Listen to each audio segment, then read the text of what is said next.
श्री कृष्ण कहते हैं, अगर कोई मनुष्य हमारे साथ बुरा कर रहा है तो उसे करने दो, यह उसका कर्म है और समय उसके कर्म का उसे फल अवश्य देगा। लेकिन हमें कभी भी किसी के साथ बुरा नहीं करना चाहिए, क्योंकि यह हमारा धर्म है। नमस्कार दोस्तों, स्वागत है आपका हमारे चैनल रोहित ज्ञान पर। दोस्तों, 7वें अध्याय के अंत में भगवान ने ब्रह्मा, अधिभूत, अधिआत्म, अधिदेव, अधियज्ञ जैसे शब्दों से परिचित कराया है। अर्जुन इन शब्दों के संबंध में और अधिक जानने के लिए उत्सुक है और इस पर अर्जुन ने इस अध्याय के आरंभ में यानी शुरू में ही उन्हीं शब्दों को दोहराते हुए प्रश्न रखा, हे पुरुषोत्तम, वह ब्रह्मा क्या है, अधिआत्म क्या है और कर्म क्या है, अधिभूत को क्या कहते हैं और अधिदेव किसे कहते हैं। हे मधुसूदन, हे श्री कृष्ण, अधियज्ञ कौन है, यह अधियज्ञ शरीर में कैसे रहता है। इस पर श्री कृष्ण कहते हैं कि परम सत्ता को ब्रह्मा कहा जाता है, मतलब जिसका विनाश नहीं होता वह परम ब्रह्मा है। किसी मनुष्य की अपनी आत्मा को अधिआत्म कहा जाता है, वे ही भूतों के अधिष्ठाता हैं। परम पुरुष ही अधिदेव है, इसमें देवी संपद विलीन होती हैं। इस शरीर में अधियज्ञ में मैं ही हूँ, मैं ही यज्ञ का अधिष्ठाता हूँ, वह मेरे स्वरूप को ही प्राप्त होता है। श्री कृष्ण एक योगी थे। अधियज्ञ कोई ऐसा पुरुष है जो इस शरीर में रहता है, बाहर नहीं।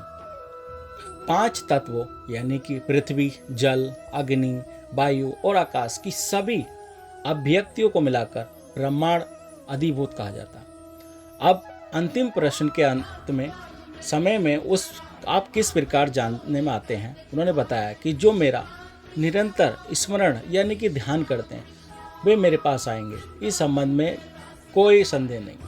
हे कुंती पुत्र, मृत्यु के समय शरीर छोड़ते हुए मनुष्य जिसका स्मरण या ध्यान करता है वह उसी गति को प्राप्त होता है।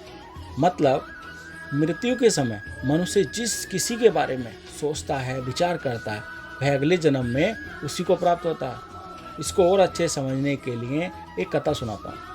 ये कहानी एक उस राजा की है, भरत राजा की, जो अपना राज्य सब त्याग दिया था। तपस्वी के भेष में वन में चले गए थे भगवती प्राप्ति के लिए।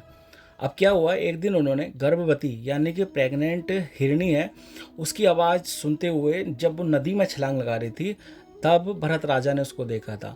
अब गर्भवती हिरणी ने एक बच्चे को जन्म दिया था जो वह जल में डूब रहा था। अब भरत जो उस हिरणी को देख के उस बच्चे पर दया आ गई।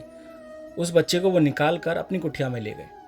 अब उस कुटिया में उसे ले गए, उसके साथ उसका लालन पालन और उसके साथ चंचल क्रीड़ाएँ करने लगे। ठीक है। अब क्या उसके साथ उसको गर्म ठंडी ना लगे उसको गर्म रखने के लिए अपने से चिपटाए रहते, अपने से लगाए रहते सीने से। अब धीरे धीरे उनका मन जो है भगवान से विमुख हो गया, मतलब अलग हो गया। अब उनके लिए वो घास लाते, उसे खिलाते प्यार से। अब ऐसे करके उनका सारा ध्यान उस बच्चे में चला गया।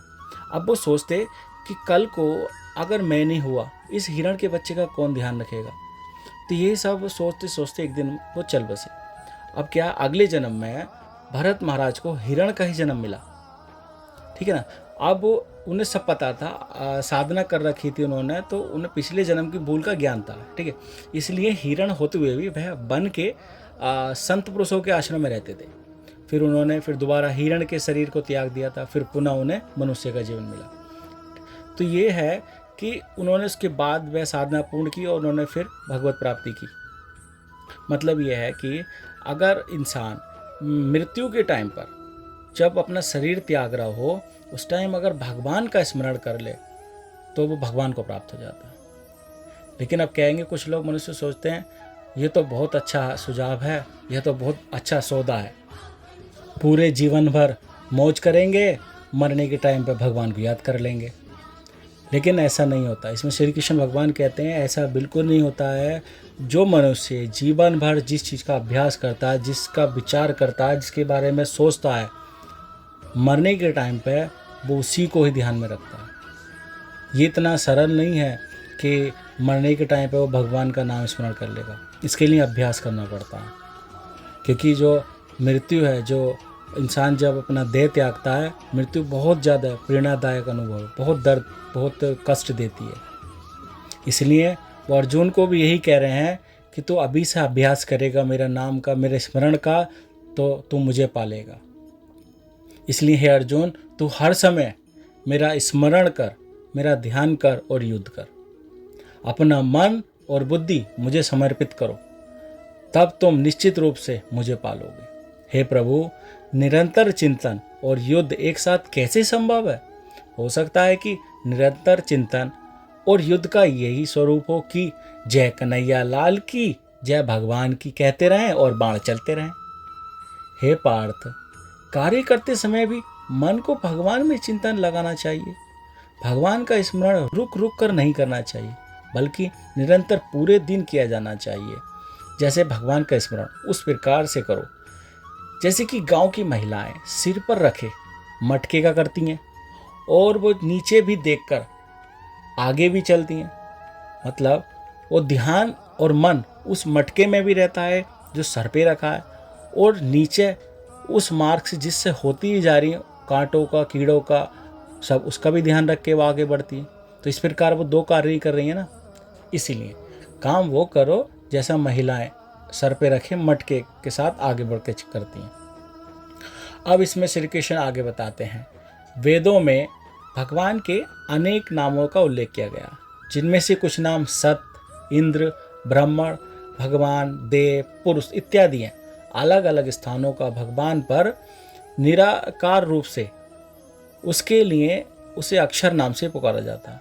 हे कृष्ण, जो मनुष्य शरीर त्यागते समय मेरा स्मरण, मेरा ध्यान करता है, वह पवित्र अक्षर ओम का उच्चारण करता है, वह परम गति को प्राप्त होता है।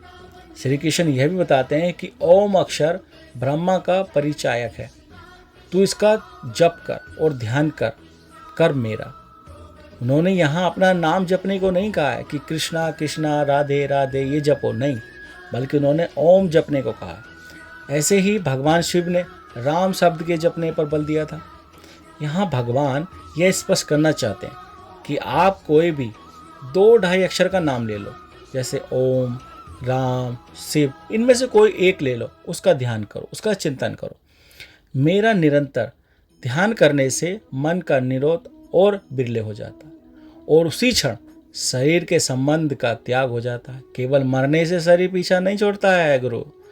मुझे प्राप्त कर महान आत्माएं फिर कभी संसार में पुनः जन्म नहीं लेती, बल्कि परम सिद्धि को प्राप्त होते हैं। मतलब मुझे प्राप्त होना या परम सिद्धि को प्राप्त होना एक ही बात है। केवल भगवान ही ऐसे हैं जिन्हें पाकर उस पुरुष का पुनर्जन्म नहीं होता है।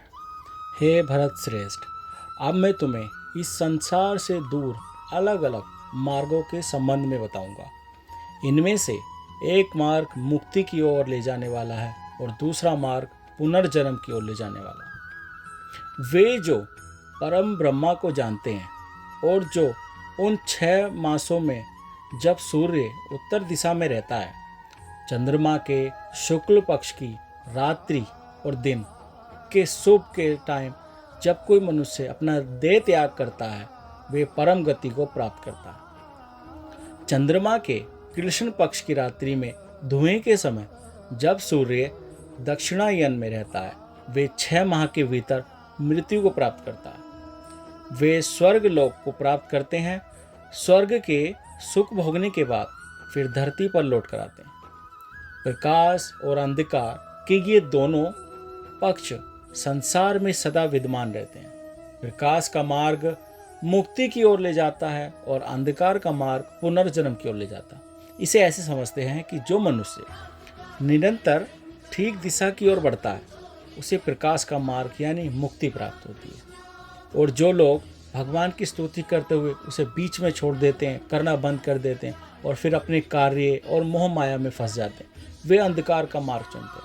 मतलब पुनर्जन्म की ओर बढ़ते हैं। इसलिए हमको श्री कृष्ण बताते हैं, हे अर्जुन, तू योगी बन, साथ ही तू तप कर, ध्यान कर और यज्ञ कर के परम गति को प्राप्त हो जाए। मतलब यह है कि हमको अपने आप को पूरा भगवान में समर्पित कर देना। दोस्तों, इस अध्याय में बताई गई बहुत सारी बातें और उन सीखों को हम एक बार फिर से रिवीजन कर लेते हैं। सबसे पहले हमने जाना कि अर्जुन ने इस अध्याय के प्रारंभ में भगवान श्री कृष्ण से पूछा था कि ब्रह्मा क्या है, अध्यात्म क्या है, कर्म क्या है, अधिभूत क्या है और अधिदेव क्या है। ऐसे बहुत सारे प्रश्न उसने श्री कृष्ण से किए। आगे हमने जाना कि जो मनुष्य देह त्यागता है उस समय वो किसका स्मरण करता है और जिसका भी स्मरण करता है, इसका विचार करता है, इसके बारे में सोचता है, वह अगले जन्म में उसी को प्राप्त हो जाता है। आगे हमने जाना कि श्री कृष्ण ने अर्जुन को कहा कि तुम मेरा स्मरण कर और साथ में युद्ध कर। साथ ही भगवान ने यह भी बताया कि तुम मेरा नाम मत जपो, तुम कृष्णा कृष्णा राधे राधे मत को, तुम ओम जपो, या फिर कोई भी 2-2.5 अक्षर का नाम ले लो, जैसे राम है, शिव है, ओम, इनका निरंतर तुम जप करो। और साथ ही श्री कृष्ण भगवान ने बताया कि प्रकाश और अंधकार के ऐसे 2 मार्ग है, जो एक मुक्ति की ओर ले जाता है और दूसरा पुनर्जन्म की ओर। अब ये हम पर निर्धारित करता है कि हम किस मार्ग को चुनते हैं। तो इस अध्याय से मिलने वाली शिक्षा और ज्ञान आप लोगों को कैसी लगी? आप हमें कमेंट करके ज़रूर बताएं कि आपने इस अध्याय से क्या सीखा। चलिए मिलते हैं हम अगले आने वाले अध्याय 9 में एक आसान और सरल व्याख्या के साथ। तब तक अपना ख्याल रखिए, सुरक्षित रहिए और ध्यान रखिए अपना। जय श्री कृष्ण।